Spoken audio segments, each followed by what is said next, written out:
के लिए बहुत चिंता का बात है।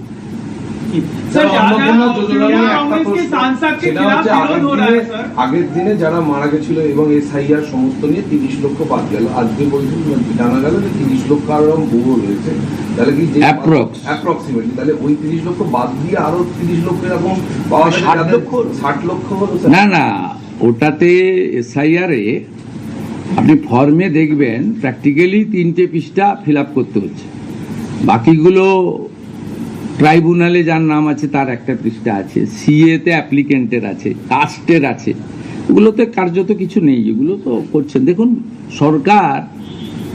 সরকারের মানে জনগণের 36,000 টাকা বছরে দেবে, আপনি 20 টাকার ঢেঁড়স কিনতে গেলেও টিপে দেখেন, আর 36,000 টাকা বছরে দেবে, সহযোগিতা করুন না।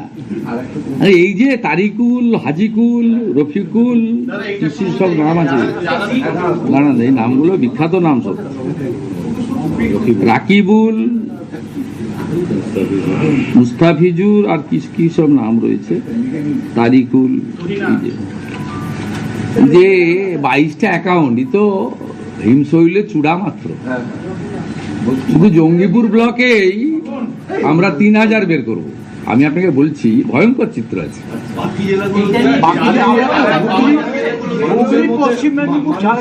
একটু আগে পশ্চিম মেদিনীপুরে একটা অ্যারেস্ট হয়েছে, দেখবেন আপনি, ফলস বার্ধক্য ভাতা, বিধবা ভাতা নিচ্ছিলেন। এরা যা করে গেছে ভয়ঙ্কর। আপনি যদি, আমরা পরিষ্কার বলেছি, পরিষ্কার দেখুন, উচিত প্রাপকরা প্রত্যেকে পাবেন, তাড়াহুড়া একদম করবেন না। আমরা বুধবার থেকেই ট্রান্সফার করতে শুরু করব এবং প্রতি 7 দিন অন্তর সংশ্লিষ্ট মন্ত্রী বা আমাদের সরকার আপনাদের ব্রিফ করে দেবে যে কত ভেরিফাইড হলো। এখনই তো ধরুন ডেলি 2 লক্ষের বেশি ভেরিফাইড হয়ে যাচ্ছে, মানে জমাটা আমি বলছি না, ভেরিফিকেশন আমরা করে নিচ্ছি, একজন জেনুইন লোকজনের লিস্টই এসে যাবে। কিন্তু যারা ভোটারে এসআইআরে এদের নাম বাদ গেছে, তাদের মধ্যে সিএ অ্যাপ্লিকেন্ট এবং অ্যাডজুডিকেটেড ট্রাইব্যুনালে যারা আপিল করেছেন, তাদেরকে আমরা আপাতত কনসিডার করব যতক্ষণ না পর্যন্ত ট্রাইব্যুনাল বা সিএ তে নিষ্পত্তি না হয়। যে ভোটারই নয় সে কি করে সামাজিক ভাতা পেতে পারে? টাকাটা তো আপনার, টাকাটা তো কোনো পার্টির ব্যক্তির নয়। আপনি করলেন মহিলাদের জন্য, তারিকুল রাকিবুলের জন্য তো নয়, চন্দ্রকোনার টিএমসি নেতা উত্তম সাউর জন্য তো নয়। এইখানেই আমাদের সরকারের নীতি এবং উদ্দেশ্য।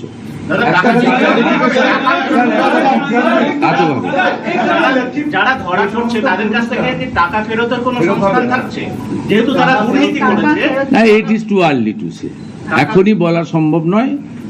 আমরা ভলিউম অফ মানি দেখব, মানি লন্ডারিং এর অ্যাক্ট রয়েছে, দেখা যাবে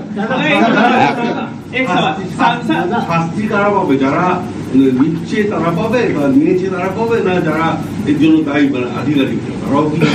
আধিকারিকদের দোষ দেবেন কেন? কিছু আধিকারিক ইনভলভ, ঠিক আছে, কলকাতা কর্পোরেশন থেকে হয়েছে এগুলো, জঙ্গিপুরেরটাও এখানে হয়েছে।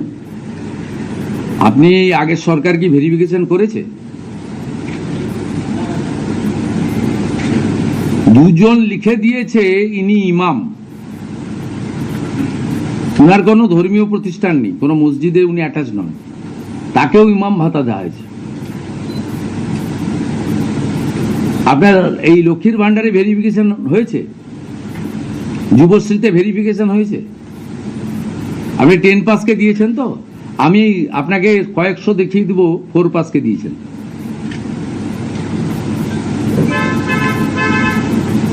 আজকে পশ্চিম মেদিনীপুরে অ্যারেস্ট হয়েছে একটা পুরুষ, সে বিধবা ভাতা পাচ্ছিল।